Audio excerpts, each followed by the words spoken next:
ഓം പാർത്ഥായ പ്രതിബോധിതാം ഭഗവതാം നാരായണേന സ്വയം വ്യാസേന ഗ്രഥിതാം പുരാണമുനിന മധ്യേ മഹാഭാരതം അദ്വൈതാമൃതവർഷിണി ഭഗവതി അഷ്ടദശാധ്യായിനി അംബ ത്വാമനുസന്ധരാമി ഭഗവദ്ഗീതേ ഭവദ്വേഷിണി.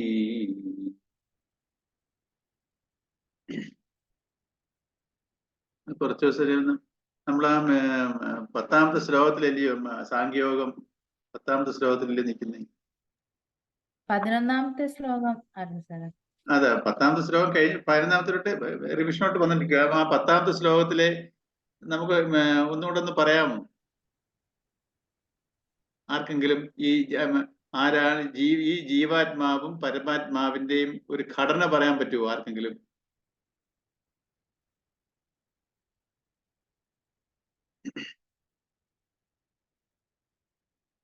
ആ ഗീതോപദേശത്തിന്റെ പിക്ചർ ആണല്ലോ നമ്മൾ ശ്ലോകം 10.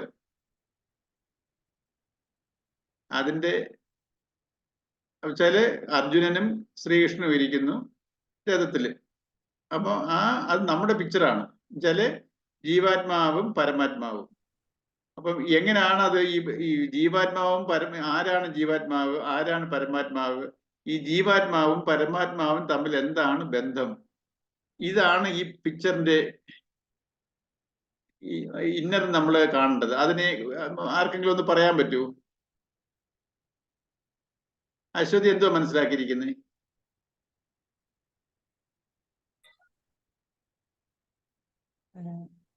ജീവാത്മാവെന്ന് പറഞ്ഞ പരമാത്മാവിന്റെ ഒരു അംശമാണ് അത്. നമ്മളിലെല്ലാം കുടികൊള്ളുന്നത് ജീവാത്മാവാണ്. അപ്പൊ അങ്ങനെയല്ലേ സാറേ? അതെ, പരമാത്മാവിന്റെ ഒരു അംശമാണ്. പക്ഷെ അത് എങ്ങനെയാണ് അത് വർക്ക് ചെയ്യുന്നത്?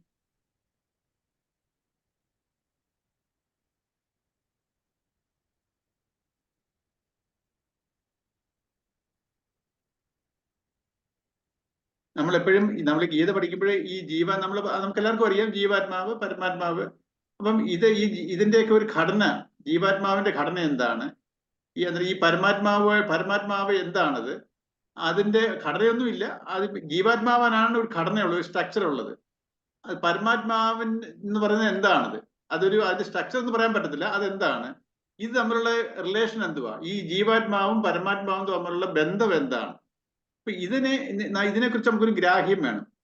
അങ്ങനെ ആവുമ്പോഴാണ് നമുക്ക് ഈ ടോട്ടൽ കൺസെപ്റ്റ്, അല്ലെങ്കിൽ നമ്മൾ കുറെ ശ്ലോകങ്ങൾ വായിച്ച് കുറെ പ്രിൻസിപ്പിൾസ് പറയുമെന്നല്ലാതെ നമുക്കിത് എങ്ങനെയാണ് വർക്ക് ചെയ്യുന്നത്, ജീവാത്മാവിന്റെ വർക്കിംഗ് എങ്ങനെ, സ്ട്രക്ചറും വർക്കിങ്ങും നമ്മൾ എപ്പോഴും പഠിക്കുന്ന ഭൗതികം അങ്ങനെയല്ലേ പറഞ്ഞു.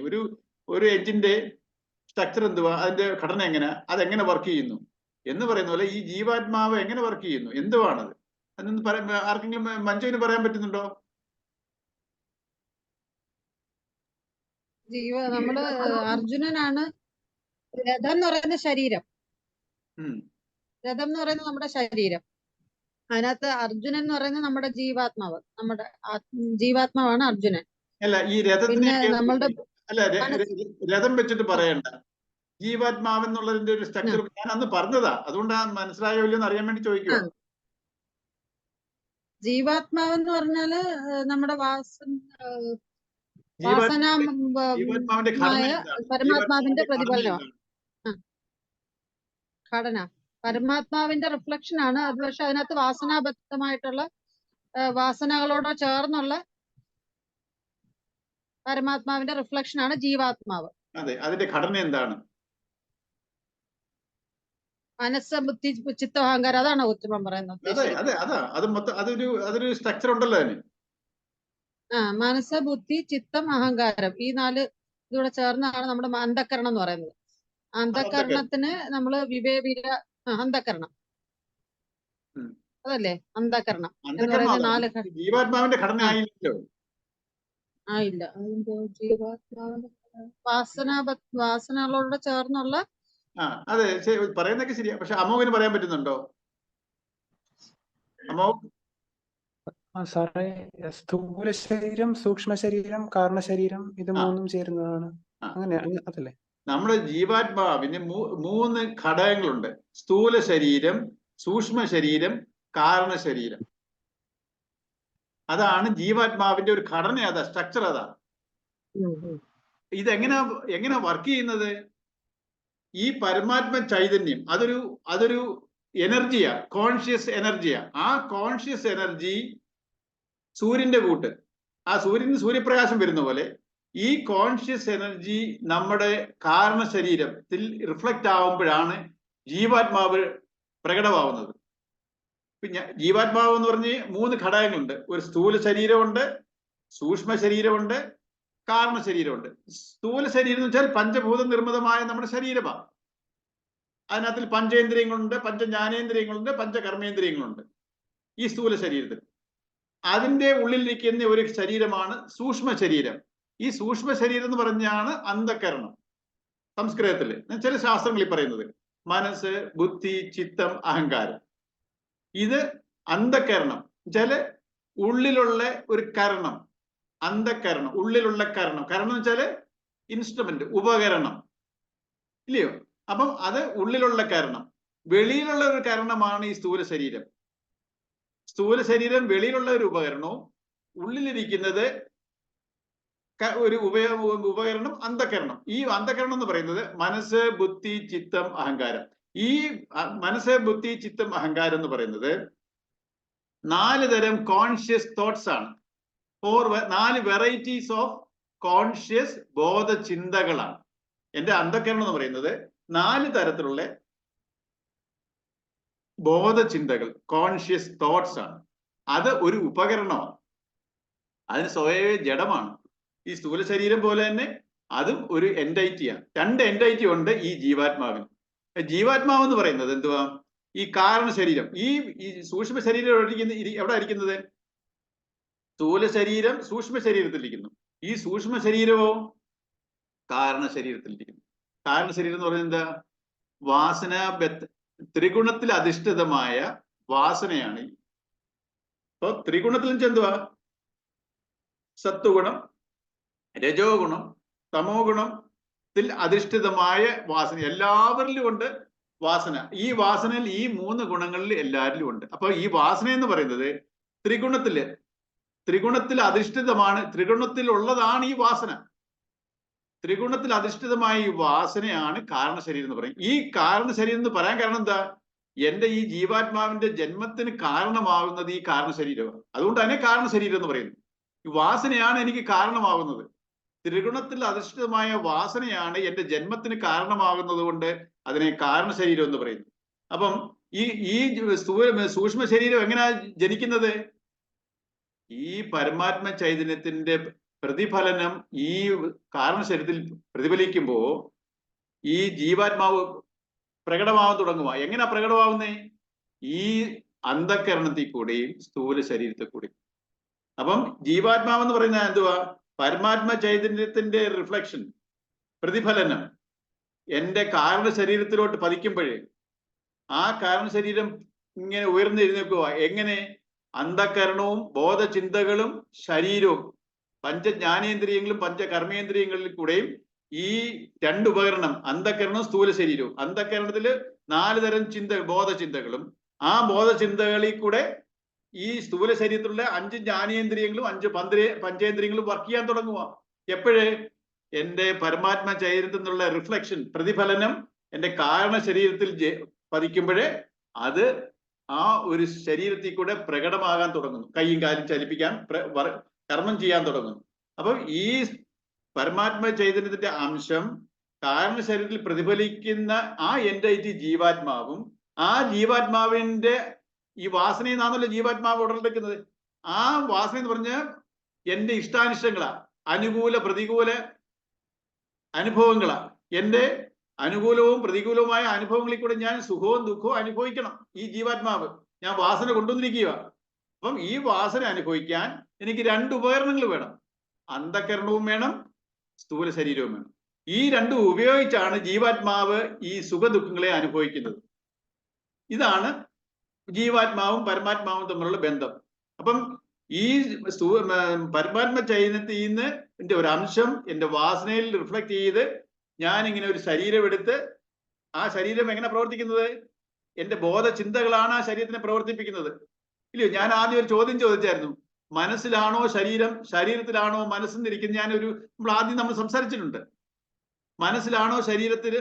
നമ്മൾ സാധാരണ സംസാരിക്കുമ്പോൾ മനസ്സ്, ഈ അന്ധകരണം എന്നുള്ള ശാസ്ത്രത്തിലാന്ന് പറയാം. എനിക്ക് കാണാനൊക്കുന്ന ഒരു ശരീരമുണ്ട്, കാണാനൊക്കാത്ത ഒരു മനസ്സും കൂടെ ചേർന്നതാണ് ഈ ഞാൻ എന്ന് പറഞ്ഞ വ്യക്തിത്വം. നമുക്ക് സാധാരണ ചിന്തിക്കുമ്പോൾ മനസ്സിലാകുന്നത്. അപ്പൊ ഈ ഞാൻ എന്ന് പറയുന്ന വ്യക്തിത്വം, എനിക്ക് കാണാനൊക്കുന്ന ഒരു ശരീരമുണ്ട്, കാണാനൊക്കാത്ത ഒരു മനസ്സും കൂടെ ചേർന്നതാണ് ഈ ഞാൻ എന്ന് പറയുന്ന വ്യക്തി. പക്ഷേ ഈ മനസ്സ് രണ്ട് ഘടകം ഉണ്ടെങ്കിൽ, ശരീരത്തിലാണോ മനസ്സിരിക്കുന്നത്, മനസ്സിലാണോ ശരീരം ഇരിക്കുന്നതെന്ന് ഞാനൊരു ചോദ്യം ചോദിച്ചായിരുന്നു. അത് എങ്ങനെയാ മനസ്സിലാക്കുന്നേ? മനസ്സിലാണോ ശരീരം, ശരീരത്തിലാണോ മനസ്സ്? മനസ്സില് ശരീരം, മനസ്സിലാ ശരീരം. കാണാനൊക്കാത്ത ഒരു മനസ്സിലാണ് കാണാനൊക്കുന്ന ഒരു ശരീരം ഇരിക്കുന്നത്. എന്ന് വെച്ചാല് ഈ സ്ഥൂല ശരീരം ഇരിക്കുന്നത് സൂക്ഷ്മ ശരീരത്തിലാണ്. എന്ന് വെച്ചാല് നമ്മുടെ ശരീരത്തിൽ നിന്ന് ബോധചിന്തകൾ വിട്ടുപോയാൽ ശരീരം താഴെ വീഴും. ഇതിന്റെ പ്രൂഫ് എന്തുവാ?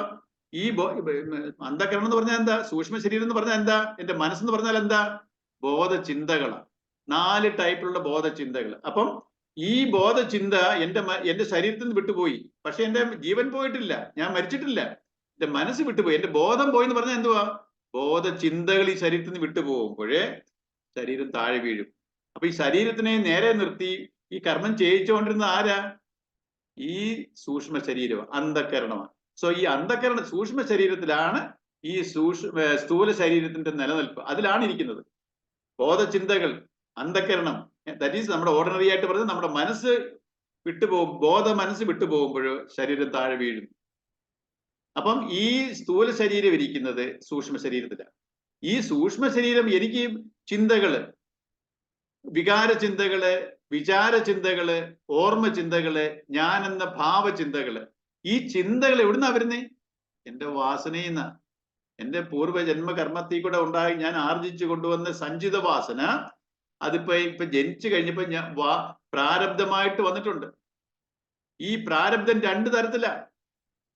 എന്റെ കർമ്മവാസന എന്നിൽ പ്രാരബ്ധമായിട്ട് എങ്ങനെ വർക്ക് ചെയ്യുന്നു? ഞാൻ കൊണ്ടുവന്ന ജനിക്കുന്നതിന് മുമ്പ് സഞ്ചിത വാസന. സഞ്ചിത വാസനയില് ആ സഞ്ചിത വാസനയാണ് എന്റെ ജന്മ സാഹചര്യം. ഏത് അച്ഛനും അമ്മയ്ക്കും ഏത് സാഹചര്യത്തിൽ ജനിക്കണമെന്ന് നിശ്ചയിച്ചത് ആരാ?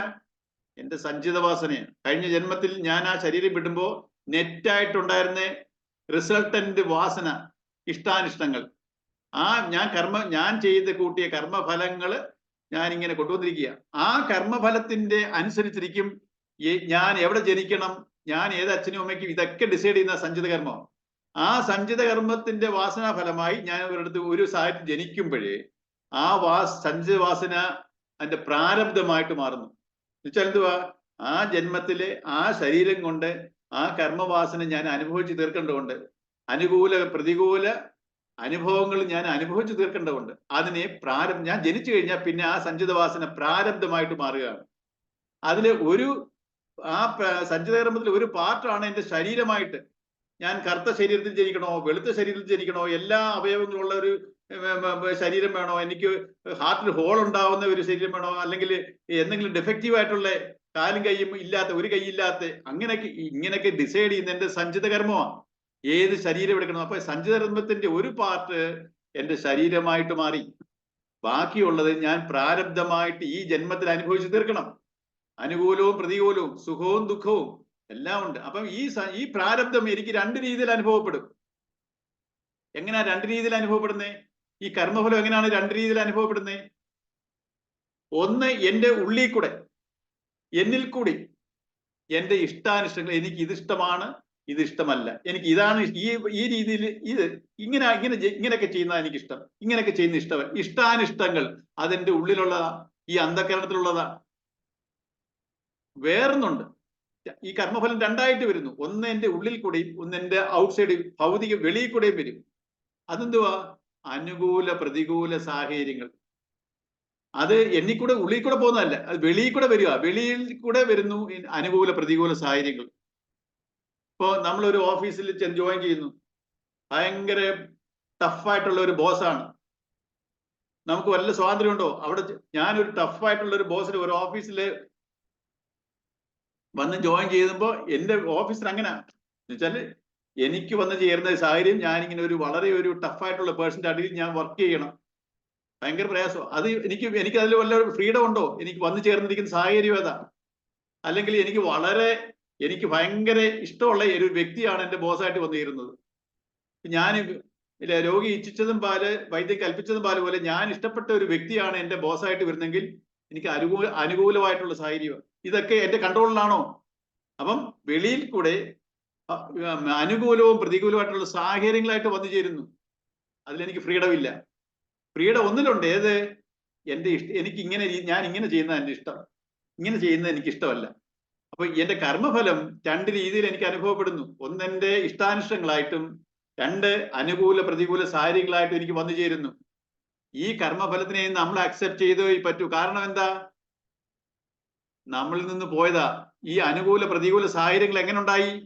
ഞാൻ കഴിഞ്ഞ ജന്മത്തിൽ ആർക്കോ അനുകൂലമായ നല്ല പുണ്യപ്രവർത്തികൾ ചെയ്തപ്പോൾ ഞാൻ പല ആൾക്കാർക്കും, പല ജീവികൾക്കോ മനുഷ്യർക്കോ വാട്ടവർ ആ സാഹചര്യത്തിൽ ഉണ്ടായിരുന്ന എന്നോടുള്ള അസോസിയേറ്റുള്ള ജീവികൾക്ക് ഞാൻ അനുകൂല സാഹചര്യങ്ങളും അനുകൂല പ്രവൃത്തികളും ചെയ്തപ്പോഴേ ഞാൻ എന്നിൽ നിന്നും അവർക്ക് അനുകൂലമായിട്ടുള്ള പ്രവൃത്തികൾ പോയിക്കൊണ്ടിരുന്നു. ആ അനുകൂല പ്രവൃത്തി എനിക്ക് തിരിച്ചു വരും. അനുകൂല സാഹചര്യമായിട്ട് പല ആൾക്കാരും എന്നെ സഹായിക്കാൻ വരും. അപ്പം ഞാൻ എന്നിൽ നിന്ന് പോയ പുണ്യപ്രവൃത്തികൾ, നല്ല പ്രവൃത്തികൾ എനിക്ക് നല്ല സാഹചര്യം സൃഷ്ടിക്കും. ഞാൻ കഴിഞ്ഞ ജന്മം വരെ ഞാൻ പലർക്കും കൊടുത്ത ദുഃഖങ്ങളും പ്രയാസങ്ങളും ദുഃഖാനുഭവങ്ങളും ഞാൻ പലർക്കും കൊടുത്തിട്ടുണ്ട്. അതെനിക്ക് പ്രതികൂല സാഹചര്യങ്ങളായിട്ട് വന്നു ചേരും. അപ്പം ഈ കർമ്മഫലം നമ്മളിൽ നിന്ന് പോയതാണ് നമ്മളിൽ വന്നു ചേരുന്നത്. ഈ ഇഷ്ടാനിഷ്ടങ്ങൾ എന്റെ കഴിഞ്ഞ ജന്മം ഉണ്ടായിരുന്നതാണ്. ഞാൻ ഈ ജന്മം ഉണ്ടാക്കിയെടുത്തതല്ല. ജന്മനാ കുഞ്ഞുങ്ങൾക്ക് ചിലതിനോട് അച്ഛനും അമ്മയും ശീലിപ്പിക്കാതെ ഓരോ കുഞ്ഞുങ്ങൾക്ക് ഓരോ ശീലങ്ങൾ ഉണ്ടാവുന്നു. ഓരോ കളറിനോടും ഓരോ ആഹാരത്തിനോടും ഒക്കെ ഇഷ്ടങ്ങൾ ഉണ്ടാവുന്നത് നമ്മൾ എടുക്കുന്നതല്ല. അതിൻ്റെതായ ഇഷ്ടാനിഷ്ടങ്ങൾ ഒരു ജന്മത്തിൽ ഉണ്ടാവുന്നുണ്ട്. ജന്മഗുണമെന്ന് നമ്മൾ പറയത്തില്ലയോ? ജന്മവാസന. നമ്മൾ ഈ ജന്മം നമ്മൾ അനുഭവത്തിൽ കൂടെ ഉണ്ടാക്കിയെടുത്ത വാസനയല്ല. കഴിഞ്ഞ ജന്മത്തിൽ നിന്ന് കൊണ്ടുവന്ന ഇഷ്ടാനിഷ്ടങ്ങളുണ്ട്. ഇതുപോലെ അനുകൂല പ്രതികൂല എന്നിൽ നിന്നും പലർക്കും അനുകൂലവും പ്രതികൂലമായ പ്രവർത്തികൾ പോയിട്ടുണ്ടെങ്കിൽ എനിക്ക് തിരിച്ചും അനുകൂലവും പ്രതികൂലമായിട്ടുള്ള സാഹചര്യങ്ങൾ എനിക്ക് വന്നു ചേരും. അപ്പൊ എന്റെ കർമ്മവാസന രണ്ട് തരത്തിൽ എനിക്ക് അനുഭവപ്പെടും. ഒന്ന് എന്റെ ഇഷ്ടാനിഷ്ടങ്ങളായിട്ടും, അനുകൂല പ്രതികൂല സാഹചര്യങ്ങളുമായിട്ട്. അതുകൊണ്ട് നമ്മൾ ഇതിനെക്കുറിച്ചുള്ള ഒരു പൊതുവായിട്ടുള്ള ഗ്രാഹ്യം ഇല്ലാത്തതുകൊണ്ട് നമ്മളെല്ലാവരും ഈശ്വരനോട് പ്രാർത്ഥിക്കുന്ന എങ്ങനെയാ? ദൈവമേ, നമുക്ക് അരുതാത്തതൊന്നും സംഭവിക്കരുത്, നമുക്ക് നല്ലതേ സംഭവിക്കാവൂ. അപ്പോ നമ്മളിൽ നിന്ന് പോയിട്ടുള്ള നല്ലത് വരും, നമ്മളിൽ നിന്ന് പോയിട്ടുള്ള ചീത്ത എങ്ങോട്ട് പോകും? വേറെ ആർക്കെങ്കിലും പോകും? നമ്മളിൽ തന്നെ തിരിച്ചു വരും. അപ്പൊ ഈ വരുന്നതിനെ നമ്മൾ നല്ലതേ നമ്മൾ സ്വീകരിക്കത്തുള്ളൂ. ചീത്ത അനുഭവങ്ങൾ വരുമ്പോഴോ, അയ്യോ ഇതെനിക്ക് സംഭവിച്ചുകൂടാ, ഞാൻ ഒന്നും ചെയ്തില്ല, ഞാൻ നിരപരാധിയാ, ദൈവം ഞാൻ ഒന്നും ചെയ്യാതെ എന്നെ ശിക്ഷിക്കുക. നമ്മൾ ദൈവം എന്നെ ശിക്ഷിക്കുന്നതായിട്ട് കരുതുന്നു. ഞാൻ കഴിഞ്ഞ ജന്മം വരെ ആർക്കോ കൊടുത്ത നെഗറ്റീവ് എഫക്റ്റ് എനിക്ക് തിരിച്ച് നെഗറ്റീവ് എഫക്റ്റ് ആയിട്ട് വരുമ്പോൾ ഞാൻ ഇതിനെ അക്സെപ്റ്റ് ചെയ്യാൻ തയ്യാറല്ല. ഞാൻ ഡിഫെൻഡ് ചെയ്യും, ഞാൻ ഇതിനെ എതിർക്കും. അതെന്റെ ദുരിതമായിട്ട് മാറുക. നമ്മൾ എല്ലാത്തിനും അയ്യോ ഇതിന് സംഭവിച്ചുകൂടാ, എന്റെ ജീവിതത്തിൽ ഇങ്ങനെ സംഭവിക്കരുത്, അങ്ങനെ സംഭവിക്കരുത്, ഇങ്ങനെ സംഭവിക്കരുത്. നമ്മൾ എല്ലാത്തിനെയും തടുത്താൽ നിർത്താൻ പറ്റുമോ? നമ്മൾ എന്തെങ്കിലും നമ്മുടെ വരുന്ന പ്രതികൂല സാഹചര്യങ്ങളെ നമ്മൾ തടുത്തു നിർത്താൻ പറ്റുമോ? എനിക്ക് വേണ്ട ഈ സാഹചര്യം എന്ന് പറയാൻ പറ്റുമോ? നമുക്ക് അതിന് സ്വാതന്ത്ര്യമില്ല. നമുക്ക് പക്ഷെ ഒരു സ്വാതന്ത്ര്യമുണ്ട്, എനിക്ക് അതിനെ അക്സെപ്റ്റ് ചെയ്യാം ഫുൾ ഹാർട്ടഡ് ആയിട്ട്. നമ്മൾ ഇതിലേക്ക് മനസ്സിലായി എന്നിൽ നിന്ന് പോയതാ, എന്നിൽ നിന്ന് വന്നേ പറ്റൂ. എനിക്ക് ഫുൾ ഹാർട്ടഡ് ആയിട്ട് അക്സെപ്റ്റ് ചെയ്ത് കഴിഞ്ഞാൽ അതിന്റെ എഫക്റ്റ് കുറയും. ഡിഫെൻഡ് ചെയ്യാൻ പോയാലോ അതിന്റെ എഫക്റ്റ് കൂടും, അതെനിക്ക് ദുരിതമായിട്ട് ഭവിക്കും. അപ്പൊ നമ്മുടെ കർമ്മഫലത്തിനെ നമ്മൾ ഈ പാരമാർത്ഥ്യ സത്യങ്ങളെല്ലാം മനസ്സിലാക്കിയാൽ നമുക്കൊരു പ്രശ്നവും ഇല്ല. നമുക്ക് ഈ ഇന്നലെ ചെയ്ത കർമ്മത്തിന്റെ ഫലം ഞാൻ ഇന്ന് അനുഭവിക്കുമെങ്കിൽ ഇന്ന് ചെയ്ത കർമ്മത്തിന്റെ ഫലം നാളെ അനുഭവിക്കും. അതാണ് സഞ്ചിതം പ്രാരബ്ധമായി. ഈ പ്രാരബ്ധം അനുഭവിക്കുന്നതോടൊപ്പം ഞാനിപ്പോ പുതിയ കർമ്മങ്ങൾ ചെയ്യുന്നുണ്ട്. ആ കഴിഞ്ഞ ജന്മം ചെയ്തതിന്റെ ഞാൻ കർമ്മഫലം അനുഭവിക്കുന്നതോടൊപ്പം ഈ ജന്മം എടുത്ത് ഈ ശരീരത്തിൽ കൂടി ഈ ബോധചിന്തകള്, ഈ ഞാൻ എന്ന ജീവാത്മാവ് പുതിയ പുതിയ കർമ്മങ്ങൾ ചെയ്ത് പുതിയ കർമ്മഫലം ആർജിക്കുന്നുണ്ട്. അതിന്റെ ഫലം എനിക്ക് ഇന്നല്ല കിട്ടുന്നേ. ഞാൻ ഇന്ന് ചെയ്യുന്ന കർമ്മത്തിന്റെ ഫലം എനിക്ക് നാളെ കിട്ടും, ഭാവിയിൽ കിട്ടും. അതിനെ ആഗാമികം എന്ന് പറയുന്നുണ്ട്. അപ്പം ഞാന് ഈ കർമ്മഫലം, ഇന്നലെ ചെയ്ത കർമ്മത്തിന്റെ ഫലം ഇന്ന് പ്രാരബ്ധമായിട്ട് വന്നിട്ടുണ്ടെങ്കിൽ ഞാൻ ഇന്ന് ചെയ്യുന്ന കർമ്മങ്ങൾ എനിക്ക് നാളെ ആഗാമികമായിട്ട് എന്നിൽ തന്നെ തിരിച്ചു വരും. ഇന്നലെ ചെയ്ത കർമ്മത്തിന്റെ ഫലം എനിക്കിന്ന് നെഗറ്റീവ് ആണെങ്കിൽ, എനിക്ക് ദുരിതമാണെങ്കിൽ, നാളെയും ഈ ദുരിതം കണ്ടിന്യൂ ചെയ്യും അല്ലെങ്കിൽ ചെയ്യാതിരിക്കാം. അത് എന്നെ എങ്ങനെ ഡിപ്പെൻഡ് ചെയ്യും? എനിക്ക് എന്റെ ഇന്നത്തെ കർമ്മങ്ങൾ അതിൽ ഡിസൈഡ് ചെയ്യുന്നത്. ഇന്നലത്തെ കർമ്മങ്ങൾ എനിക്കിന്ന് ദുരിതം തരുന്നെങ്കിൽ ഇന്ന് ഞാൻ ചെയ്യുന്ന കർമ്മങ്ങൾ നല്ലതാണെങ്കിൽ എനിക്ക് നാളെ നല്ലത് വരും, നല്ല അനുഭവം, ദുരിതമില്ലാതിരിക്കും.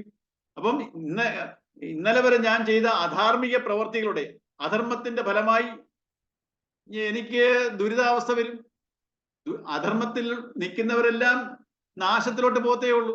അപ്പൊ നാശത്തിന്റെ അനുഭവങ്ങൾ എനിക്കുണ്ടാവും. ഇന്നലെ ചെയ്ത കർമ്മത്തിന്റെ ഫലം ഞാൻ ഇന്ന് അനുഭവിക്കില്ല. എന്റെ ഇന്നത്തെ, നമുക്ക് അതിന്റെ കറക്ഷൻ ചെയ്യാം ഫ്യൂച്ചറിലോട്ട്. ഇന്ന് എന്റെ പ്രവർത്തികൾ ധർമ്മത്തിലാണെങ്കിൽ നാളെ എനിക്ക് വിജയമായിരിക്കും. വിജയം എന്ന് വെച്ചാൽ എന്താ? എനിക്ക് ഒത്തിരി പൈസ കിട്ടുമെന്നാണോ അതിന്റെ അർത്ഥം? എന്റെ ജീവിതം സ്വസ്ഥതയിലോട്ട് പോകും, സമാധാനത്തിലോട്ട് പോകും, ദുരിതത്തിലോട്ട് പോകത്തില്ല. ജീവിത വിജയം അതാണ്. അതാണ് പരമമായ ശാന്തത, പരമമായ സുഖം, പെർമനന്റായ ശാന്തി. അതാണ് മോക്ഷാവസ്ഥ, അതാണ് ഈശ്വരീയ അവസ്ഥ, അതാണ് ഈ ബ്രഹ്മത്തിലോട്ട് ലയിക്കുക എന്ന് പറയുന്നത്. ബ്രഹ്മം എന്ന് പറയുന്നത് അത് പ്യുവർ കോൺഷ്യസ് എനർജിയാണ്, യൂണിവേഴ്സൽ കോൺഷ്യസ് എനർജി. ബ്രഹ്മമാണ് പരമമായ, അത് ശുദ്ധ പ്രജ്ഞാനം ബ്രഹ്മ എന്ന് പറയും. ശുദ്ധ ബോധമാണ് ബ്രഹ്മം. പ്രജ്ഞാനം ബ്രഹ്മ. നമ്മുടെ 4 വാക്യങ്ങളുണ്ടല്ലോ, മഹാവാക്യങ്ങൾ. ഏതൊക്കെയാ 4 മഹാവാക്യങ്ങള്? പ്രജ്ഞാനം ബ്രഹ്മ. ബ്രഹ്മം എന്ന് പറയുന്നത് ശുദ്ധബോധമാണ്. എന്നുവെച്ചാൽ നമ്മളിൽ ബോധമുണ്ട്. ആ ബ്രഹ്മത്തിന്റെ ഒരു അംശമാണ് എന്നിൽ ബോധമില്ലേ? നമ്മൾ എല്ലാവരിലും ബോധമുണ്ടല്ലോ. ആ ബോധം എവിടുന്ന് വന്നു? ഈ പ്രജ്ഞാനത്തിന്റെ, ശുദ്ധമായ ബോധത്തിന്റെ ഒരു അംശമാണ് എന്റെ ഈ വാസനയിൽ വന്ന് അത് അശുദ്ധമായി പോയി.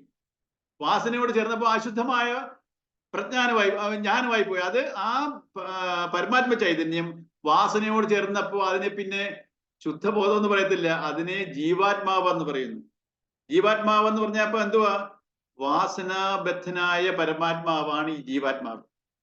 പരമാത്മ ചൈതന്യം എന്റെ വാസനയിൽ, ഈ മാലിന്യത്തിൽ റിഫ്ലക്ട് ആയപ്പോഴാണ് ജീവാത്മാവ് എന്നുള്ള ഒരു വ്യക്തിത്വം ഉടലെടുക്കുന്നത്. അപ്പം എനിക്ക് എന്റെ വാസനകളെ നിർമ്മാർജ്ജനം ചെയ്താലോ എനിക്ക് ആ പരമാത്മമായ, ദാറ്റ് ഈസ് യൂണിവേഴ്സൽ കോൺഷ്യസ് എനർജിയിലോട്ട് എനിക്ക് അലൈനാവാം. അതുമായിട്ട് എനിക്ക് താതാത്മ്യം പ്രാപിക്കാം. അതാണ് എന്റെ ഞാൻ അവിടുന്ന് ഒറിജിനേറ്റ് ചെയ്ത് ഞാൻ തിരിച്ച് യാത്രകൾ ചെയ്ത് ഞാൻ തിരിച്ച് വീട്ടിലെത്തുന്നത് പോലെ, ഞാൻ എൻ്റെ വീട്ടിൽ നിന്ന് തിരിച്ച് യാത്ര പോയി ഒരു തീർത്ഥാടനം പോയി എൻ്റെ തിരിച്ച് വീട്ടിലെത്തുന്നത് പോലെ, ഞാൻ ഈ പരമാത്മചരിൽ നിന്നും ഉത്ഭവിച്ച് ജന്മജന്മങ്ങളായിട്ട് പല പല ശരീരങ്ങളെടുത്ത് കർമ്മഫലം അനുഭവിച്ച് എനിക്ക് ഈ മനുഷ്യജന്മത്തിൽ ഈ കർമ്മഫലത്തിനെ എനിക്ക് നിർമ്മാർജ്ജനം ചെയ്യാനുള്ള ഫ്രീഡം ഉണ്ട്. ഈ മനുഷ്യജന്മത്തിൽ മാത്രമേ ഉള്ളൂ എനിക്ക് സ്വാതന്ത്ര്യമുള്ളൂ. ഈ മനുഷ്യജന്മത്തിൽ കൂടെ എന്റെ വാസന നിർമ്മാർജ്ജനം ചെയ്ത് എങ്ങനെ ചെയ്യും? സാധനകൾ അനുഷ്ഠിച്ചാൽ നമുക്ക് ഈ വാസന നിർമ്മാർജ്ജനം നടത്താം. അങ്ങനെ വാസനകളെ നിർമ്മാർജ്ജനം ചെയ്ത് മനഃശുദ്ധി വരുത്തി, ചിത്തശുദ്ധി വരുത്തി എന്റെ ഈ ജീവാത്മാവൻ പരമാത്മാവിൽ ലയിക്കാം. അതാണ് പരമമായ ധർമ്മം നമ്മുടെ ജീവിതത്തിൽ. നമ്മൾ വരയ്ക്കുന്നത് എന്തുവാ? നമ്മുടെ ജീവിതത്തിന്റെ ധർമ്മം നമ്മൾ എന്തുവാന്നാ വരയ്ക്കുന്നേ? ജനിച്ചു, നല്ലപോലെ പഠിച്ചു, ജോലി കിട്ടി, നല്ല ജോലി കിട്ടി, വിവാഹം കഴിച്ചു, മക്കളുണ്ടായി, മക്കളെ നല്ലപോലെ പഠിപ്പിച്ച് അവരെ നല്ലപോലെ വിദ്യാഭ്യാസം ചെയ്യിപ്പിച്ചു, അവർക്കും ജോലി കിട്ടി, അവർക്കും നല്ല നിലയിൽ മാരേജ് ചെയ്ത് വിട്ടു, കൊച്ചുമക്കളായി, കൊച്ചുമക്കളെ കൊണ്ട് കളിപ്പിച്ചുകൊണ്ടിരിക്കുക, അവരും വളർന്നു വലുതായി, അവർക്കും കല്യാണം കഴിച്ചിട്ടു, അവരുടെയും മക്കളായി, കൊച്ചു മക്കളായി. ഇങ്ങനെ ഇരുന്ന് ജീവിതം അങ്ങ്, പിന്നെ തീർത്ഥാടനം പോവുക, അമ്പലത്തിൽ പോവുക, മറ്റുള്ളവരെ സഹായിക്കുക, സമൂഹത്തിൽ നല്ലൊരു വ്യക്തിയായിട്ട് ജീവിച്ച് മരിച്ചു പോകുക. ഇതാണ് നമ്മുടെ ഒരു ലക്ഷ്യബോധം. ഈ നല്ലൊരു മനുഷ്യനായിരുന്നു, ധർമ്മിഷ്ഠനായിരുന്നു, നല്ലൊരു ജീവിതമാണ് നയിച്ചത്. നമ്മുടെ കൺസെപ്റ്റിലുള്ള ഒരു നല്ല ജീവിതം, ഐഡിയൽ ജീവിതം എന്ന് പറഞ്ഞാൽ ഇതാണ്. പക്ഷെ നമ്മുടെ ശാസ്ത്രം പഠിക്കുമ്പോൾ അറിയാം, ഈ നല്ല ധർമ്മിഷ്ഠാണ് ജീവിച്ച അങ്ങ് മരിച്ചുപോയ മനുഷ്യൻ തിരിച്ചും ഈ ശരീരം എടുത്ത് ഈ ജീവചക്രത്തിൽ വരണം. അതേസമയത്ത് നമ്മുടെ ലക്ഷ്യബോധം എന്ന് പറയുന്നത് എന്തുവാ? ഈ ശരീരം നമ്മുടെ ബോഡി ലെവലുള്ള ഹയസ്റ്റ് എവല്യൂഷൻ നടന്നിരിക്കുന്ന ഈ മനുഷ്യജന്മത്തിലാ. ഇനി ശരീരത്തിന് ഒരു എവല്യൂഷൻ ഇല്ല, പരിണാമമില്ല. ഇനി എന്റെ മനസ്സിനാണ് എവല്യൂഷൻ സംഭവിക്കേണ്ടത്. മനസ്സ് എവോൾവ് ആയി അത് ആ പരമാത്മ ചെയ്ത യൂണിവേഴ്സൽ കോൺഷ്യസ് എനർജിയിലോട്ട് ലയിക്കണം. അതാണ് ലക്ഷ്യം. അത് നമ്മൾ ആരും അറിയുന്നില്ല. നമ്മളിങ്ങനെ സുഖദുഃഖങ്ങളിൽ ഇങ്ങനെ ഇങ്ങനെ ഇങ്ങനെ രമിച്ച് അല്ലെങ്കിൽ അത് അനുഭവിച്ച് അതിന്റെ ദുരിതാവസ്ഥയിൽ ഇരുന്ന് അടുത്ത ഓരോ ശരീരങ്ങളിൽ കൂടി ഇങ്ങനെ യാത്ര ചെയ്യുക. പക്ഷെ നമ്മൾ ഒരു സമയത്ത് ഈ ശരീരത്തിൽ കൂടെ നമ്മളിതെല്ലാം അനുഭവിച്ച് മടുത്ത് ഈ അനുഭവങ്ങളെല്ലാം വിട്ട് എനിക്ക് പരമാത്മ ചൈതന്യത്തിലോട്ട് പോകണം എന്നുള്ള ഒരു സ്റ്റേജ് വരും. അങ്ങനെ സ്റ്റേജ് വന്നവരാ നമ്മളിപ്പോ ഇരുന്ന് കുറച്ച് പേര് ഇന്ന് ഗീത പഠിക്കുന്നു. അല്ലാത്തവർക്ക് ഇതൊന്നും ഗീത കേൾക്കാനുള്ള ഒരു താല്പര്യവും വരത്തില്ല. അതുകൊണ്ട് നമ്മൾ ഇത് ആരെയും കമ്പൽ ചെയ്യാൻ പറ്റത്തില്ല.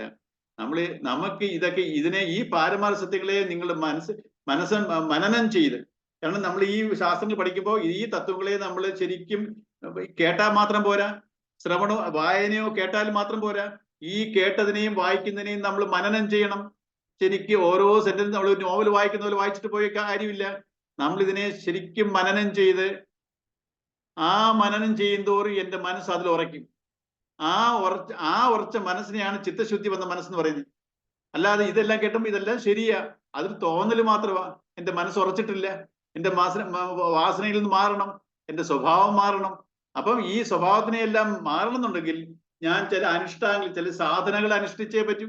അങ്ങനെ എന്റെ വാസനയിൽ നിന്ന് മാറി ചിത്തശുദ്ധി വരുത്തിയാൽ എനിക്ക് ധ്യാനത്തിൽ കൂടെ എനിക്ക് പരമമായ ശാന്തിയിലോട്ട് പോകാം. പിന്നെ എനിക്ക് ജന്മം ഉണ്ടാവത്തില്ല. അല്ലെങ്കിലോ ഞാൻ കർമ്മവാസന കൂടി ആഗാമികം വന്ന് അതനുഭവിക്കാൻ പിന്നെയും ശരീരങ്ങൾ എടുക്കണം. ചിലപ്പോൾ മനുഷ്യ ശരീരമാകാം, എന്റെ പ്രവൃത്തി ഫലമായിട്ട് എനിക്ക് പിന്നെ മൃഗജന്മവും പോകാം, സസ്യജന്മത്തിലോട്ടും പോകാം. അപ്പൊ ഇതൊക്കെ ഞാൻ എന്റെ ജന്മങ്ങളെ താഴ്ത്തരുത്, എന്റെ ജന്മത്തിനെ ഉയർത്തണം. അതിന് നമ്മൾ പരിശ്രമിക്കണം. അത് മനസ്സുകൊണ്ടാണ്, നമ്മൾ ശരീരം കൊണ്ടല്ല പരിശ്രമിക്കേണ്ടത്. നമ്മുടെ ശരീരം കൊണ്ടല്ല പരിശ്രമിക്കേണ്ടത്, മനസ്സുകൊണ്ടാണ് പരിശ്രമം വേണ്ടത്. ഈ ഇതിനെ നമ്മൾ അറിയണം. അപ്പൊ എനിക്ക് ഈ പരിശ്രമം ചെയ്യാൻ എന്റെ ഈ മനസ്സുകൊണ്ടല്ലേ ഒക്കത്തുള്ളൂ. ഈ മനസ്സെന്ന് പറഞ്ഞാൽ എന്തുവാ? അന്ധകരണമാണ്. അപ്പൊ ഈ അന്ധകരണം എന്ന് പറയുന്നത് മനസ്സ്, ബുദ്ധി, ചിത്തം, അഹങ്കാരം, ഇതിരിക്കുന്നത് വാസനയില്ല. ഈ മനസ്സ് വെച്ചിട്ട് ഇതാണ് അർജുനൻ. പക്ഷെ നമ്മൾ ഈ അർജുനന്മാര് ഇപ്പൊ പറഞ്ഞ 10ാമത്തെ ശ്ലോകത്തിലെ ഈ അർജുനൻ അല്ലല്ലോ അവിടെ രഥം ഓടിക്കുന്നത്. രഥം എന്ന് പറയുന്നത് എന്തോ? എന്റെ ശരീരത്തിലെ പഞ്ചേന്ദ്രിയങ്ങളും പഞ്ചജ്ഞാനേന്ദ്രിയങ്ങളും ചേർന്നാക്കി രഥത്തിനെ ഇപ്പം നയിക്കുന്നത് ആരാ? ഇപ്പം നമ്മളാണ്, അർജുനന്മാരാണ് ഇപ്പൊ നയിക്കുന്നത് ആ രഥത്തിനെ കൊണ്ടുപോകുന്നത്. അർജുനൻ എന്ന് പറഞ്ഞ ആരാ? വാസനാബദ്ധനാണ്. വാസന വെച്ചാൽ ആ വികാരമാണ് എന്നെ നയിക്കുന്നത്. എന്നെ നയിക്കേണ്ടത് വികാരമായിരിക്കരുത്. ഈ പരമാത്മ ചൈതന്യം നമ്മളിൽ ഇരിക്കുന്നത് വിവേകത്തിന്റെ രൂപത്തിലാണ് ഈ പരമാത്മ ചൈതന്യം നമ്മളിൽ ഉള്ളത്. ഇപ്പൊ ഈ പരമാത്മ ഈ അന്ധകരണം, മനസ്സ്, ബുദ്ധി, ചിത്തം, അഹങ്കാരം ഓരോരുത്തരിലും വ്യത്യസ്തമാണ്. ഓരോരുത്തരുടെയും വാസന അനുസരിച്ച് ഇത് വ്യത്യസ്തമാണ്. പക്ഷേ എല്ലാവരിലും പരമാത്മ ചൈതന്യം ഒരേ അളവിലാണ്. നമുക്ക് വിവേകത്തിനെ കൂട്ടാനും കുറയ്ക്കാനും പറ്റത്തില്ല. പക്ഷെ അതിനെ ആക്ടിവേറ്റ് ചെയ്യുക, അത് മൂടപ്പെട്ടിരിക്കുക. എന്തുകൊണ്ട് മൂടപ്പെട്ടിരിക്കുന്നു? എന്റെ വാസന കാരണം. ഈ വാസനയാണ്, ദാറ്റ് ഈസ് എന്റെ വാസന അതിനെ മൂടിയിരിക്കുക. ആവരണം എന്റെ വാസന ആ പരമാത്മ ചൈതന്യം ആവരണം ചെയ്തിരിക്കുന്നു. എന്നിട്ട് ഞാൻ പരമാത്മ ചൈതന്യന്റെ അംശമാണ് ഞാൻ, പക്ഷെ പരമാത്മ ചൈതന്യം ഞാൻ അറിയുന്നില്ല. എന്തുകൊണ്ട്? എന്റെ വാസന അതിനെ ആവരണം ചെയ്തിരിക്കുന്നു. പിന്നെ ഞാൻ ആരാണെന്ന് തോന്നുന്നു? ഞാനൊരു പ്രത്യേക വ്യക്തിയാണെന്ന് തോന്നുന്നു. ഈ ശരീരമാണ് ഞാൻ എന്നുള്ളൊരു തോന്നൽ. അപ്പം പരമാത്മ ചൈതന്യത്തെ മറിച്ച് ആവരണം ചെയ്ത് ഈ ശരീരമാണ് ഞാനെന്ന് എന്നെ ചൂണ്ടിക്കാണിച്ച് എന്നെ തെറ്റിദ്ധരിപ്പിക്കുന്നു. വിക്ഷേപമാണത്. സോ ആവരണ വിക്ഷേപം. എന്തുവാ? ഒന്ന് ആവരണം ചെയ്യുന്നു, ഒന്നിനെ കാണിച്ചു തരുന്നു. എന്തിനെ കാണിച്ചു തരുന്നു? ശരീരമാണ് നീ. ഞാൻ ദേഹോഹം ബുദ്ധിയിലിരിക്കുക. ഞാൻ ശരീരമാണ്, ഞാനാണ് എല്ലാം ചെയ്തത്, എന്റെ ബുദ്ധിയാണ്. അപ്പൊ നമ്മൾ ഈ പരമാത്മ ചൈതന്യത്തിനെ അറിയാതെ ദേഹം ബുദ്ധിയിലിരുന്ന് അഭിമാനിക്കുക. ഇതിനെയാണ് പറയുന്നത് മായ. നമ്മളെല്ലാം മായയിലിരിക്കുക. എന്തുകൊണ്ടാ മായയിലിരിക്കുന്നു പറയുന്നേ? നമ്മളെ നിലനിർത്തുന്ന ശക്തിയെ നമ്മൾ അറിയാതെ അതിനെ ആവരണം ചെയ്തു. എന്നിട്ട് ഞാൻ ശരീരമാണെന്നുള്ള ഒരു തോന്നൽ, ശരീരമാണ് ഞാൻ, ഈ ശരീരമായിട്ട് ബന്ധപ്പെട്ട ആൾക്കാരും വസ്തുക്കളുമാണ് എന്നെ നിലനിർത്തുന്നത്, അതാണ് എന്നെ നിലനിർത്തുന്നത്, ഇതൊക്കെയാണ് എന്നെ നിലനിർത്തുന്നത്. അത് കാണിച്ചു തരും നമ്മളെ. ഏതിനെ മറയ്ക്കുന്നു? പരമാത്മ ചൈതന്യത്തെ മറച്ചിട്ട് ഇതിനെ കാണിച്ചിരുന്നു. ഇത് നമ്മളെല്ലാം മായയിലിരിക്കുക. ഈ മായയിൽ നമ്മൾ അതിജീവിക്കണം. എങ്ങനെ അതിജീവിക്കും? ഈ പാരമാർത്ഥ്യ സത്യങ്ങളെ മനസ്സിലാക്കിയാൽ മാത്രം നമുക്ക് ഈ മായ അതിജീവിക്കാൻ പറ്റത്തുള്ളൂ. പാരമാർത്ഥികങ്ങളെ, സത്യങ്ങളെ എങ്ങനെ അതിജീവിക്കും? ശ്രവണം എന്നുവെച്ചാല് ഗ്രന്ഥങ്ങൾ വായിക്കുക, അല്ലെങ്കിൽ അത് കേൾക്കുക. ശ്രവണം, ശരിക്കും ശ്രവണം ചെയ്യുക. ശ്രവണം ചെയ്തതിനെ ശരിക്കും മനനം ചെയ്യുക. മനനം ചെയ്ത് നിരുധ്യാസം, എന്റെ സ്വഭാവം മാറണം, ഞാൻ ട്രാൻസ്ഫർമേഷൻ സംഭവിക്കണം. ട്രാൻസ്ഫർമേഷൻ സംഭവിച്ചാൽ ആ പരിവർത്തനം വന്ന ചിത്തശുദ്ധി വന്ന മനസ്സിനെ ധ്യാനത്തിൽ കൂടെ എനിക്ക് പരമാത്മ ചൈതന്യം ലയിപ്പിക്കാൻ പറ്റും. എനിക്ക് മുക്തിയിലോട്ട്, മോക്ഷം, അതാണ് മോക്ഷം. അല്ലാതെ നമ്മൾ മരിച്ചു കഴിഞ്ഞിട്ട് കിട്ടുന്ന ഒരു സ്റ്റാറ്റസ് അല്ല. അയ്യോ അങ്ങനെ നല്ലൊരു മനുഷ്യനായിരുന്നു, മരിച്ചു അങ്ങനെ മോക്ഷം കിട്ടിക്കാണും. അതൊക്കെ നമ്മുടെ തെറ്റിദ്ധാരണയാണ്. ഇതാണ് ഇതിനെക്കുറിച്ചുള്ള അടിസ്ഥാനമായിട്ടുള്ള ഇൻഫർമേഷൻ. എന്തെങ്കിലും ഡൗട്ട് ഉണ്ടോ? മനസ്സിലായോ? ഞാൻ പറഞ്ഞതിൽ എന്തെങ്കിലും അബദ്ധമുണ്ടോ?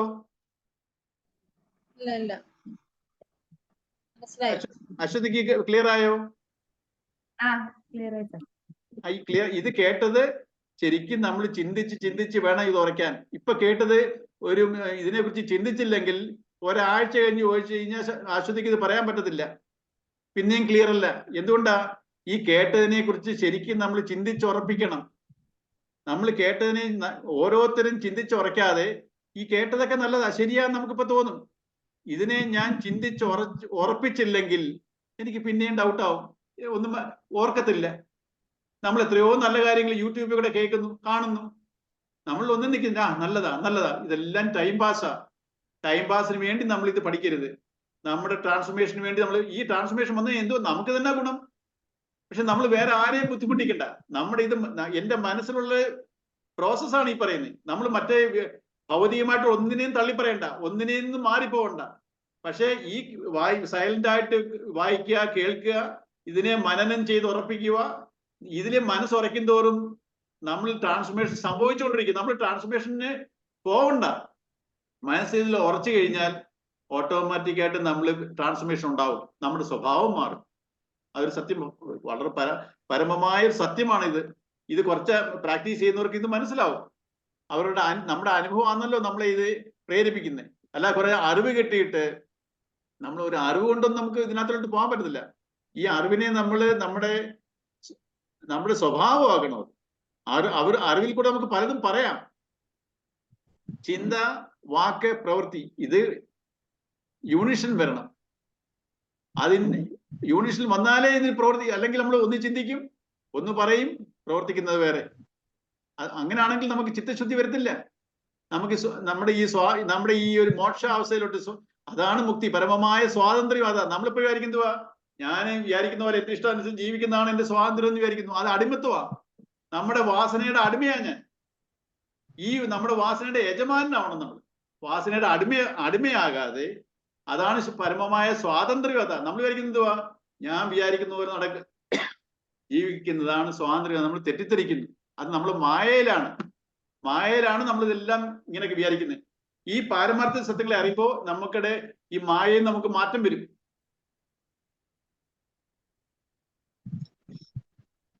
എന്തെങ്കിലും ആർക്കെങ്കിലും എന്തെങ്കിലും പറയാനുണ്ടെങ്കിൽ പറയാം. ഇനി ഒരു 5 മിനിറ്റേ ഉള്ളൂ, 3 മിനിറ്റേ ഉള്ളൂ. നമുക്ക് ഇനി അടുത്ത ക്ലാസ് തൊട്ട് ഓരോ ശ്ലോകവും നമുക്ക് തിരിച്ചും റിവിഷൻ ചെയ്ത് ഇങ്ങനെ പോകാം. വലിയ ധൃതി പോയിട്ട് കാര്യമില്ല. നമുക്കിത് ഓരോ ശരിക്കും ക്ലിയർ ആയി. എന്തെങ്കിലും ഡൗട്ട് ഉണ്ടെങ്കിൽ ചോദിക്കണം, ഗ്രൂപ്പിലും ചോദിക്കാം, ഇങ്ങനെ ഈ സമയത്തും ചോദിക്കാം, അല്ലാതെയും ചോദിക്കാം. നമ്മൾ കോമൺ ആയിട്ട് ഇൻഡിവിജ്വൽ ആയിട്ട് നമുക്ക് ഓരോരുത്തരും അങ്ങോട്ടും ഇങ്ങോട്ടും ഡിസ്കസ് ചെയ്യാം. ഇത് ക്ലിയർ ആയി നമുക്ക് പതുക്കെ പോകാം. ഈ ശ്ലോകം പഠിച്ചാൽ, പഠിക്കുക എന്നുള്ളതല്ല, ഈ ശ്ലോകം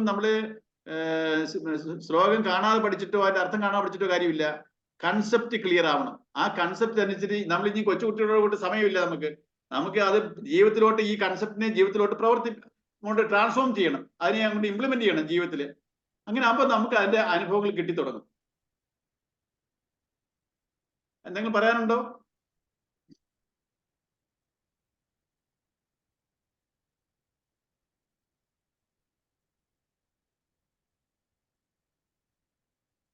ഗീതയ്ക്ക് മനസ്സിലായോ? ഞാനെല്ലാം കേട്ടോണ്ടിരിക്കുവാ അച്ഛനെ, കേൾക്കുന്നുണ്ടല്ല. മനസ്സിലാകുന്നില്ല? മനസ്സിലാക്കി എടുക്കേ. പല പ്രാവശ്യം ഇപ്പൊ പറഞ്ഞല്ലേ നീ ഇവരം തന്നെ ഇത് തന്നെ ഇപ്പോഴും, അന്നേരം പിന്നെ അതെല്ലാം മനസ്സിലാകുന്നുണ്ട്. ലത കുഞ്ഞമ്മയ്ക്കോ?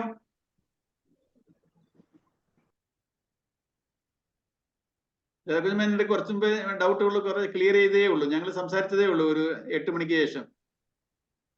വളരെ സീരിയസ് ആയിട്ട് അത് ഫോളോ ചെയ്യുന്നുണ്ട് ലത കുഞ്ഞമ്മ. അന്റി കേൾക്കുന്നുണ്ടോ? ഉണ്ട് കേൾക്കുന്നുണ്ട്. മനസ്സിലാവുന്നുണ്ടോ അന്റി? ലാസ്റ്റ് പറഞ്ഞ കാര്യം ഞാൻ കേട്ടുള്ളൂ. അത് നേരത്തെ പോലും പറയുന്നതായത് അത് ഓർമ്മയുണ്ട്. മനസ്സിലാവുന്ന നേരത്തെ കൊച്ചവൻ പറഞ്ഞു തന്നെ റിപ്പീറ്റ് ചെയ്ത് പറയുമല്ലോ. അത് കേട്ടപ്പോ അത് പഴയത് പറഞ്ഞതൊക്കെ ഓർമ്മ വരുന്നുണ്ട്. നമ്മളെ അല്ല കൊച്ചമ്മ പറഞ്ഞില്ലേ ഇപ്പൊ ശ്രവണം കഴിഞ്ഞിട്ട് മനനം നിരുധ്യാസനം. അത് നമ്മൾ ചിന്തിച്ചോണ്ടിരിക്കുന്നത് എന്താണ്, നമ്മൾ മനനം ചെയ്യേണ്ടതെന്ന് പറഞ്ഞാൽ ഇപ്പൊ പറഞ്ഞ കാര്യങ്ങള് നമ്മൾ ഈ ശരീരം അല്ലെന്നുള്ളതും ശരീരവും മനസ്സും അല്ല, അതല്ലേ നമ്മൾ മനനം ചെയ്യേണ്ടത്. ഈ പറഞ്ഞ കാര്യങ്ങളെല്ലാം മനനം ചെയ്യുമ്പോൾ അത് മനസ്സിൽ ഉറയ്ക്കും, അല്ലെങ്കിൽ മറന്നു പോകും നമ്മള്. ഉറച്ചാൽ നമ്മൾ കേൾക്കുമ്പോ ശരിയാന്ന് നമുക്ക് മനസ്സിലായി, പക്ഷേ അത് ഒരാഴ്ചയും ചോദിച്ചാലോ വ്യക്തമല്ല. അതെന്താ മനസ്സിൽ ഉറപ്പൊന്നുമില്ല. ഉറപ്പ് വരുമ്പോഴാണ് അതിന്റെ സ്വഭാവമാവുന്നത്. നമ്മൾ യൂട്യൂബിൽ എന്തെല്ലാം ശരീരവും മനസ്സും അല്ല. അതാ നമ്മളുടെ മനസ്സിനെ നിയന്ത്രിക്കാനാണ് നമ്മൾ ഇത് പഠിക്കുന്നത്. മനസ്സിനെ അല്ലേ, മനസ്സിനെ നിയന്ത്രിക്കാനും ആ വിവേക ബുദ്ധിയിൽ പ്രവർത്തിക്കാനും വേണ്ടിയിട്ടാണ് നമ്മൾ ഇതൊക്കെ ചെയ്യുന്നത്. വികാരങ്ങളെ മിനിമൈസ് ചെയ്യുമ്പോ വികാരം താനെ പ്രകടമാകും. വിവേകം, അതെ. ജീവാത്മാവ് എന്ന് പറയുമ്പോൾ അത് സ്ഥൂല ശരീരം, സൂക്ഷ്മ ശരീരം, കാരണ ശരീരം ഇതെല്ലാം കൂടെ ചേർന്നിട്ടുള്ള ഒരു ഇതാണല്ലേ? ജീവാത്മാവ് എന്ന് പറയുന്നത് സ്ഥൂല ശരീരവും സൂക്ഷ്മ ശരീരവും കാരണ ശരീരവും ചേരുന്നതാണ് ജീവാത്മാവ്. പക്ഷേ പരമാത്മ ചൈതന്യം ഇല്ലെങ്കിൽ ഇത് ജഡമാണ്. ജീവാത്മാവ് നിലനിൽപ്പില്ല. ജീവാത്മാവ് നിലനിൽപ്പില്ല. അതാ ഇതിന്റെ ഘടന നമ്മൾ മനസ്സിലാക്കണം. പരമാത്മ ചൈതന്യത്തിന് ഘടനയില്ല, അതൊരു യൂണിവേഴ്സൽ കോൺഷ്യസ് എനർജിയാണ്. ആ എനർജിയുടെ റിഫ്ലക്ഷനിലാണ് ഞാൻ എന്നുള്ള വ്യക്തിത്വം ഉണ്ടാവുന്നത്. അതിന്റെ മൂന്നുണ്ട്: സ്ഥൂല ശരീരം, സൂക്ഷ്മ ശരീരം, കാരണ ശരീരം. ഇതിൽ റിഫ്ലക്ട് ആകുമ്പോൾ ജീവാത്മാവ് പ്രകടമാവുന്നു. അപ്പൊ നമ്മള് ഈ വാസനകളെ മാറ്റിയാൽ എനിക്ക് പരമാത്മ ചൈതന്യമാകാം. നമുക്ക് അടുത്ത ക്ലാസ്സിൽ ഒന്നുകൂടെ ഉദ്ദേശിക്കുന്നത് ശരിക്കും നമ്മുടെ പ്രവർത്തികൾ അല്ലെങ്കിൽ നമ്മുടെ ആഗ്രഹങ്ങൾ ഇങ്ങനെയൊക്കെയുള്ള സംഭവങ്ങളാണോ ഈ